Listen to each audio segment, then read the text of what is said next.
So one of the hardest things is identity and authentication in the cloud environment. So, when I have my own internal domain, I have well-established standards and procedures, and it just works. So now I go to the cloud. People don't want to have 18 different accounts with 18 different passwords. So the traditional approaches of establishing trust relationships don't work because of a property called transitive trust.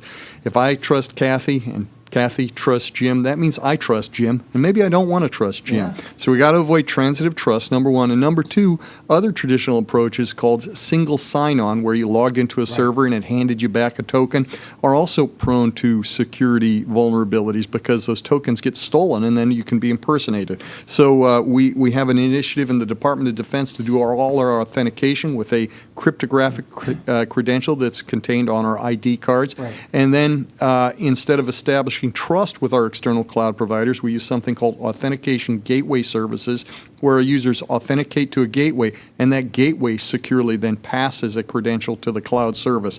And we think that really is going to help us moving forward so we can avoid trust and single sign-on issues. Yeah, very good.